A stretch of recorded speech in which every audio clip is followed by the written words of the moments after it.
தன் பசங்க வந்து ஒரு ஒரு பட்டமளிப்பு விழான்னா நம்ம பசங்க என் பொண்ணுக்கெல்லாம் நாங்கள் போய் அவ்வளோ ஒரு கொண்டாட்டம். அது தான் பொண்ணு கூட போக முடியல. ஒரு பையன் படம் பண்ணுறாப்புலன்னா எவ்வளவு ஒரு ப்ரொமோஷன் பண்ணி எவ்வளவு அதுக்கு ஊக்கப்படுத்தி விஜய் சேதுபதி சார் பாருங்க அந்த பையனுக்கு ஹீரோவுக்கு எவ்வளவோ மேடல் ஏற்றிட்டார் அந்த பையனுக்கு.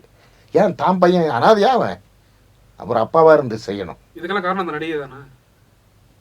நடிகை ஒரு நடிகையா பல நடிகையான்னு நமக்கு தெரியாதுல்ல சார். எனக்கு வந்து இன்னொரு நடிகை மேலே கூட எனக்கு டவுட் உண்டு. ஆமாம் ஆமாம், நான் ஒரு படம் நடித்தேன் அவர் கூட கடைசியாக. ஏதோ ஒரு நடிகை இன்னொரு நடிகை கூட இன்னொரு நடிகை கூட எனக்கு வந்து சந்தேகம் உண்டு. அவங்க வந்து தவறான உறவுன்னு மட்டும் நீங்கள் நினச்சிக்காதீங்க. ஒரு நட்பாக கூட இருக்கலாம், பாசமாக ஃப்ரெண்ட்லியாக கூட இருக்கலாம். அது ஏன் தவறான உறவாக நினச்சிக்கிறீங்க நீங்கள்? நான் நினச்சிக்கிறேன்னா கிட்டத்தட்ட அதனால பிரச்சனை வர வாய்ப்பு இருக்கு.